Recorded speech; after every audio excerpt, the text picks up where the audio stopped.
ఇది కేశవ చంద్ర రమావత్ అనే టైటిల్ అనేది ఎందుకు ఎంచుకున్నారు సార్? నా సినిమాకి ఇంకేదో టైటిల్ పెడితే ఇంత బజ్ వచ్చేది కాదు.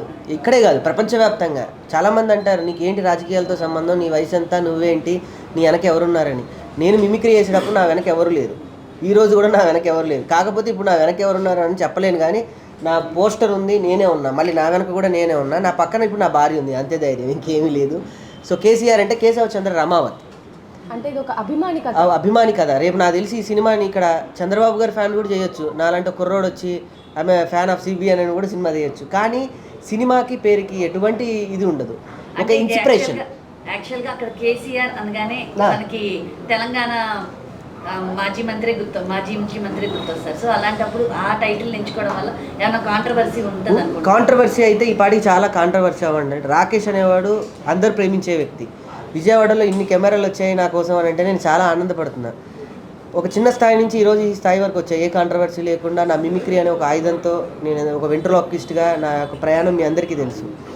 ఎవరన్నా కాంట్రవర్సీ చేద్దాం అనుకుని నా దగ్గరకు వచ్చినా కూడా నా చిరునవ్వు చాలు, నాకు ఇచ్చిన అది శివయ్య ఆశీస్సులు చాలు, నా భార్య చాలు, పక్కన వాళ్ళ ఆశీర్వాదమే ఇచ్చి వెళ్తారు. నాకు కాంట్రవర్సీ చేసేంత లేదు, అందరూ మెచ్చుకునే సినిమా. ఇందాక సుజాత గారు అన్నట్టు ఒక కుల మత ఒక వర్గానికి సంబంధించింది కాదు, అందరూ సినిమా. ఈ స్టోరీ అంటే మీకు ఈ స్టోరీ చేయాలని, ఈ కథ చేయాలని మీకు ఎందుకు అనిపించింది? ఏమంటే నాకు సినిమా చేయాలి అంటే ఏదో ఒక చేసుకోవచ్చు, ఏదో రాసుకోవచ్చు, కానీ ఒక అవార్డు తీసుకొచ్చే సినిమా చేయాలి ఎప్పటికైనా. నా సినిమా డెఫినెట్గా అవార్డు వస్తుంది. ఆ అమ్మవారి ఆశీస్సులతో ఫస్ట్ ప్రెస్ మీట్ కూడా ఇక్కడే పెడతా, విజయవాడలో. రాకేష్ గారు స్వయంగా ఈ సినిమాకి మీరు వర్క్ చేస్తున్నారు, స్వయంగా వెళ్ళి గోడలకి అర్ధరాత్రి హైదరాబాద్లో అవును, ఇంకా వీడియో రిలీజ్ చేయలేదు, ఇంకా ఓకే వచ్చిందా? ఈరోజు రిలీజ్ చేస్తాను అది. అది స్వయంగా మీరే ఎవరిని పిలవకుండా మీరే వెళ్ళి మీ సినిమాకి ప్రమోషన్స్ అనే అనుకోవచ్చా, లేదంటే? ప్రమోషన్ అని కాదు, నా సినిమా పోస్ట్ కథ. ఇప్పుడు ఎవరికైనా, ఇప్పుడు నువ్వు ఉన్నావు తల్లి, నువ్వు పెద్ద జర్నలిస్ట్ అయిన తర్వాత టీవీలో వస్తుంటే మీ అమ్మగారు ఎంత ఆనందపడతారు. మనకి మన పబ్లిసిటీ తప్ప ఎవరు చెయ్యరు. ఇంకొకరు చెయ్యాలి అంటే మనం ఇంత ఉచ్చ స్థితిలో ఉండాలి. మన కోసం ఒక 10 మంది కింద పనిచేస్తున్నారు అంటే అది చాలా ఒక వర్గం ఉండాలి, ఒక కుటుంబ అండ ఉండాలి, లేదా నా ఎవరో నుంచి డబ్బు ఉండాలి. నాకు ఆ డబ్బు లేదు, నా వెనక ఎవరు లేరు, నా వెనక ఉంది నేను ఒక్కడే. కాబట్టి నా పోస్టర్ నేను వెళ్ళి అంటించుకున్నా. చాలా ఆనందం ఉంది. నేను మీ అందరి గుండెల్లో ఉన్నాను, ఇప్పుడు గోడ మీదకి ఎక్కాను. ఇప్పుడు నన్ను చూస్తున్నారు.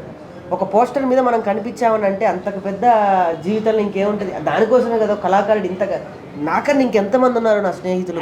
ఇప్పుడున్న ట్రెండ్లో మూవీస్ చాలా వరకు ఓటీటీలో రిలీజ్. అవునండి. సో థియేటర్లో రిలీజ్ అవ్వడం, థియేటర్లో వెళ్ళి మీ మూవీ చూసుకోవడం మీకు ఎలా? అది ఇంకా ప్రివిలేజ్ అండి. మీరే అన్నారు ఈ రోజుల్లో నా సినిమా రిలీజ్ చేయడమే చాలా గొప్పది. ఇది ఒకటి నేను చిన్నది మీరందరూ ముందేసుకోవాల్సిందిగా కోరుతున్నా. నా సినిమాని ఈరోజు ప్రపంచవ్యాప్తంగా రిలీజ్ చేస్తున్నారంటే ఒకే ఒక వ్యక్తి కారణం. అది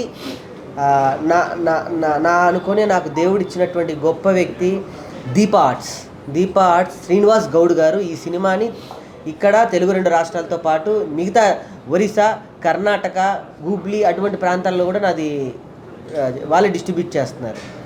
చాలా ఆనందం. ఒక సినిమా థియేటర్కి వెళ్తుంది అని అంటే దాని వెనక ఎంత కష్టం ఉంటుంది, ఎంత ప్రెజర్ ఉంటుందో మీకు తెలుసు. ఈ పేరు వల్ల ఆయనకి ఎన్ని ప్రెజర్స్ వచ్చినా నా మొహం చూసి ఈ సినిమా నేను డిస్ట్రిబ్యూట్ చేస్తున్నా, రాకేష్ అనేవాడు కనిపించాలి తెర మీద, ఈ అబ్బాయి చేసిన ఒక ప్రయత్నం తెర మీద కనిపించాలి అని ఒక కొడుకులాగా నన్ను నమ్మాడు ఆయన. సో ఈ విజయవాడ నుంచి అమ్మవారి ఆశీస్సులు మీకు కూడా ఉండాలి శ్రీనివాస్ గౌడ్ గారు. Thank you sir. మాలాంటి ఒక చిన్న ఆర్టిస్టుల్ని చేసే చిన్న సినిమాల్ని మీరు ఇంకా ఎంకరేజ్ చేయాలి. బలగం సినిమాతో సినిమాని పోలుస్తున్నారు. బలగం సినిమా తెలంగాణలో ఇప్పటి వరకు చూపించినటువంటి కొత్త కోణాన్ని, కొత్త క్లైమాక్స్ చూపించింది. ఈ సినిమాలో తెలంగాణలో ఇప్పటి వరకు చూపించినటువంటి కొత్త పాయింట్ కానీ కొత్త క్లైమాక్స్ కానీ ఉండబోతుందా? రెండోది, బలగం సినిమాకి దిల్ రాజు అని ఒక బ్యాక్ బోన్ ఉన్నారు ఆ సినిమాకి. ఇప్పుడు మీ సినిమాకి మీరు ఇప్పుడు ఎవరు గౌరవంగా చెప్తున్నారు కదా, ఇలా ఇండస్ట్రీ నుంచి ఎంతమంది సపోర్ట్ చేస్తారు? బ్యాక్ బోన్ నేనే. నా సినిమాకి నేనే బోను, నేనే అన్నీ. ఇప్పుడు శ్రీనివాస్ గౌడ్ గారు మీరు అన్నారు చూడండి, ఇప్పుడు ఏదైతే పేరు అన్నారు, ఒక పెద్ద ప్రొడ్యూసర్ గారి పేరు చెప్పారు. సో ఒక సినిమాకి ఒక పెద్ద ప్రొడ్యూసర్ ఉంటేనే సినిమా ఆడుతుంది, దాన్ని ముందుకు తీసుకెళ్ళాలి అని ఒక అద్భుతమైన విషయం అన్నది. ఒక మంచి ప్రోడక్ట్ రిలీజ్ అయితే అది ఒక పెద్ద షోరూంలో ఉంటేనే దానికి ఒక అద్భుతమైనటువంటి సేల్స్ ఉంటుంది, డిమాండ్ ఉంటుంది. అదే సంతలో పెడితే ఎలా ఉంటుంది, అదొక రేట్ ఉంటుంది.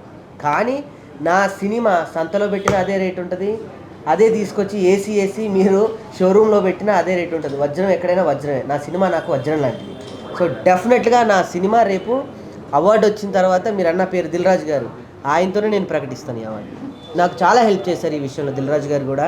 కానీ ఆయనకున్న ఇప్పుడు పరిస్థితుల్లో చేస్తున్న గేమ్ చేంజర్ ఒక పెద్ద టాస్క్ ఆయనకి.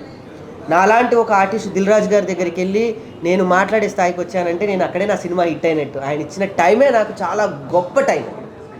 బలగం గురించి చెప్తున్నారు కదా, బలగం కొత్త పాయింట్ టచ్ బలగం బలగం వేరు, డిఫరెంట్ జోనర్. అంటే ఇది అది కూడా మనకి శాస్త్రీయ పరంగా ఊళ్ళల్లో ఎట్లా జరుగుతుంది అనే కల్ట్ మీద తీసుకున్నారు కదా. ఈ కథ కూడా తెలంగాణలో ఒక ప్లేస్లో జరిగిన నిజమైన స్టోరీ ఇది. అంటే ఒక ప్రాంతంలో ఇది జరిగిన దాని ఆధారంగానే ఈ కథను తీసుకోవడం జరిగింది. మాకు చేశాక కొంచెం ఐడియా వచ్చింది, లేదంటే మేము నిజంగా జీవితాధార చిత్రం అని వేసేవాళ్ళం. నిజంగా మీరు బలగం సినిమా మీకు ఎంత ఎమోషన్ అనిపించిందో, ఎంత హార్ట్ఫుల్ అనిపించిందో, ఆ పెయిన్కి ఒక్కదానికి మాత్రమే ఒక భాష, ఒక వ్యక్తి, ఒక కులం ఉండదండి. పెయిన్కి బాధ ఎవరిదైనా ప్రపంచంలో బాధే. అటువంటి గొప్ప బాధని నా సినిమాలో చూస్తారు. యాక్చువల్గా ఇప్పుడు బంజారాస్ అంటే వాళ్ళ కట్టు బొట్టు, వాళ్ళ లైఫ్ స్టైల్ ఇదంతా కూడా ఉంటుంది. అవునండి. సో అదంతా నీ దగ్గరికి వెళ్ళి చూసి వాళ్ళతో ఏమన్నా కొన్నాళ్ళు టైం స్పెండ్ చేసి ఈ స్టోరీ రాసుకునేటప్పుడు, ఈ క్యారెక్టర్స్ రాసుకునేటప్పుడు మీరు ఏమన్నా వాళ్ళతో టైం స్పెండ్ చేసి రాసుకున్నారా? నా కథంతా నేను రాసుకునేటప్పుడు కేశవరావుపల్లి అని ఒక ఊరుంది మా అక్కడే హైదరాబాద్కి దగ్గర 80 కిలోమీటర్ల దూరంలో. నాకు కొమరం అని జబర్దస్త్ కొమరం మీ అందరికీ తెలుసు. ఆయన నాకు ఆ ఊరు చూపించారు. నేను శివమాల వేసినప్పుడల్లా కొమరం గారి ఇంటికి వెళ్తే నాకు చక్కగా భోజనం పెట్టి ఆ పొలాల్లో చెట్ల కింద కూర్చోబెట్టి నాకు అన్ని ప్రివిలేజ్ చేస్తూ ఉంటాడు. అలా పల్లెటూరు వాతావరణం పశ్చిమ గోదావరిలో ఉంటుంది. ఏదన్నా సినిమా చేయాలి అంటే మనం ఇటు వచ్చేయాలి. కానీ అక్కడ ఆ ప్రాంతం వాళ్ళకి అనిపించింది, నాకు ఆ లంబాడి కల్ట్ అలా అనిపించింది. ఎందుకు నేను కథ అక్కడి నుంచి అల్లుకోకూడదు అనే ఒక ప్రయత్నంతో నేను స్టార్ట్ చేశాను. దట్టు ఈ సినిమా షూట్ చేసిన అన్ని రోజులు ఆ తండాలనే ఉండి సినిమా మొత్తం అక్కడనే ఆర్టిస్టులు అంతా అక్కడే ఉన్నారు. 22 రోజులు అందరు ఆర్టిస్టులు అందరూ కూడా వాళ్ళతోనే ఉండి వాళ్ళు ఎట్లా మాట్లాడతారు అని వీళ్ళు కూడా దగ్గరుండి చూసి వాళ్ళు ఎట్లా బిహేవియర్ చేస్తారు అని చెప్పేసి మొత్తం అబ్జర్వ్ చేసిన. అంటే మేము ఊరికి వెళ్ళొచ్చిన మాకు వాళ్ళందరూ ఎట్లుంటారు అనేది తెలియదు, కానీ మిగతా గ్రూ అందరికి ఇప్పుడు హీరోయిన్కి వాళ్ళకి తెలియదు కదా. కానీ ఆ అమ్మాయి కూడా హీరోయిన్ కూడా వీళ్ళు ఎన్ని రోజులు ఉంటే అన్ని రోజులు తండాలో ఉండి వాళ్ళ మోడ్యులేషన్ కానీ అదంతా కూడా మంచిగా నేర్చుకున్నారు. అంటే తండాలో ఉండి తీసిన సినిమా ఇదంతా. మీరు నిర్మాతగా కూడా మారారు. సో ఇల్లు అమ్మారని చెప్పారు, కార్లు అమ్మేశారని చెప్పారు. సో ఎలా ఇదంతా జరిగింది? మారాను అని అంటే జీవితంలో మొత్తం ఇక్కడి నుంచి ఇక్కడికి మారలేదు. మార్పు అని అంటే నా మానసికమైనటువంటి మార్పు ఏం లేదు, తాత్కాలికమైన మార్పే.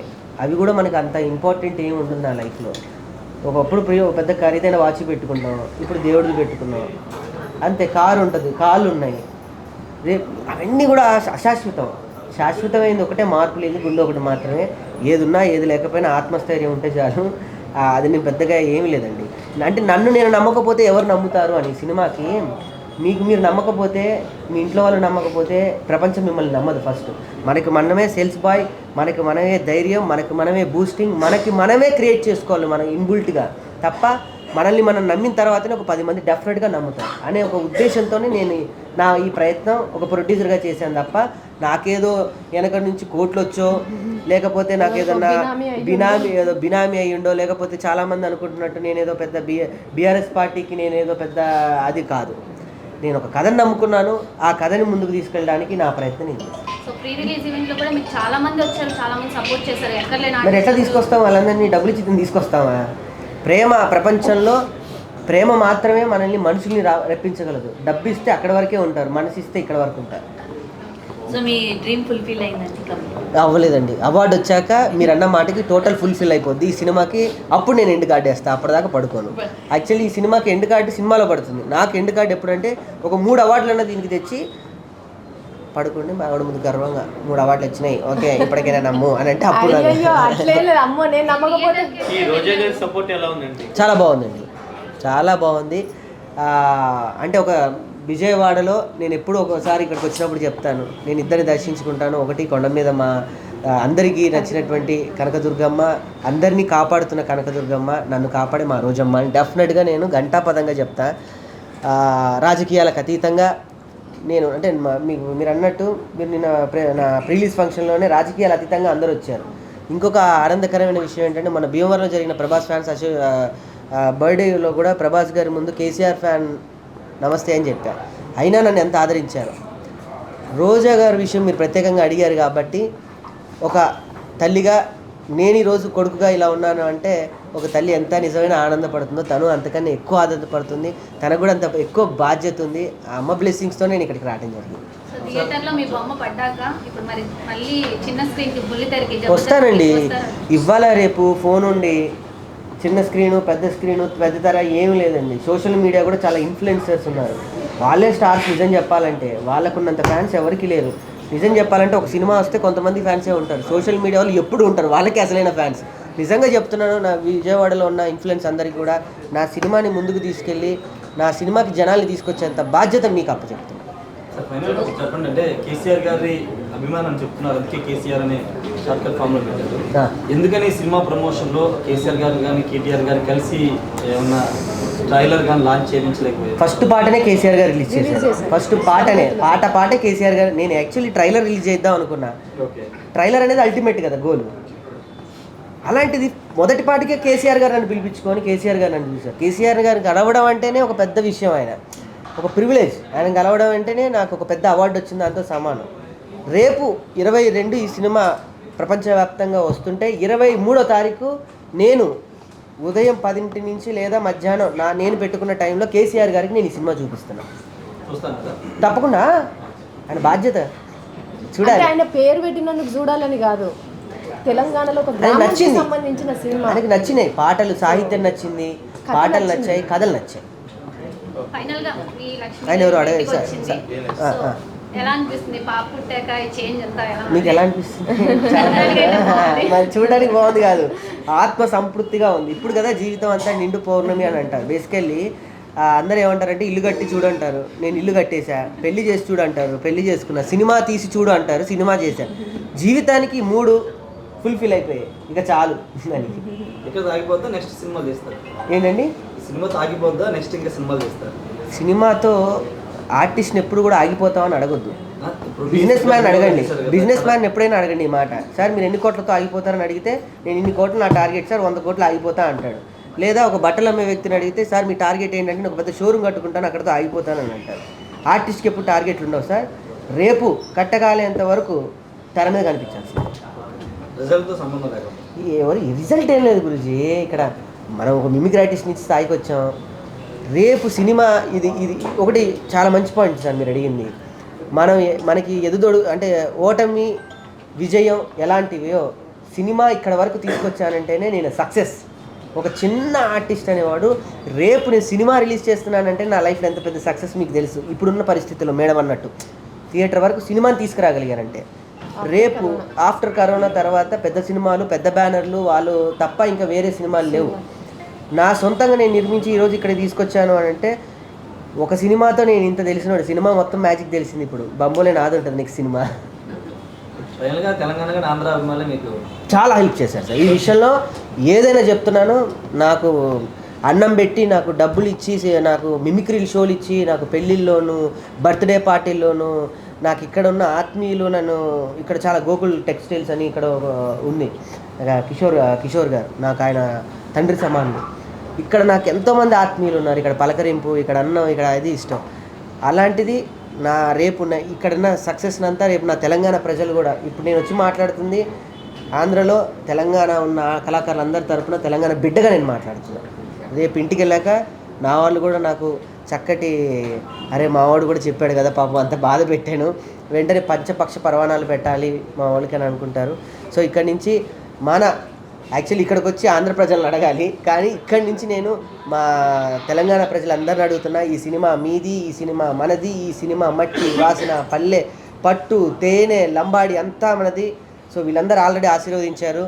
ఇంకా మీరు దయచేసి ఇంట్లో నుంచి బయటకు వచ్చి టికెట్ తెగితే తప్ప నా జీవితంలో ఒక ఎండ్ కార్డ్ రాదు. మళ్ళీ ఎండింగ్లో చెప్తున్నాను ఏమనుకోవద్దు. 365 రోజులల్లో ఒక్కరోజు మనం దేనికో ఒకదానికి ఖర్చు పెడతానే ఉంటాం. 200 బిర్యానీ కాస్ట్ అది. సో ఒక్కరోజు బిర్యానీ 200 లేదమ్మా, 200 అండి, ఇక 400. సారీ నేను అక్కడే ఆగిపోయినా. పాపం 200 ఉన్నప్పుడు తిన్నది బిడ్డ, అందుకే అలా ఉంది. ఓకే తెలియదండి పాపం. 200 రూపాయలు ఇంటి గడప దాటి 200 రూపాయలు మీ బిడ్డకి ఇచ్చాను అనుకోండి, ఆ రోజు ఒక పాకెట్ మనీ ఇచ్చాను అనుకోండి, లేకపోతే ఎవరికన్నా ఇంకా చెప్పాలంటే లేదంటే నాకు మీ ఇంటికి వచ్చిన ఆడబిడ్డను అనుకోని నాకు 200 రూపాయలు పెట్టి గాజులు పెట్టినా అనుకోండి, ఆ 200తోని మీరు కనుక టికెట్ తీసుకొని సినిమా చూస్తే ఈ ఒక్క మాటతో సినిమా హిట్ అయిపోయింది. Thank you so much. మీ ఇంటి ఆడబిడ్డాను కాబట్టి అడుగుతున్నాను. డెఫినెట్లీ వచ్చి సినిమా చూసి అందరు ఆదరించండి. Thank you so much.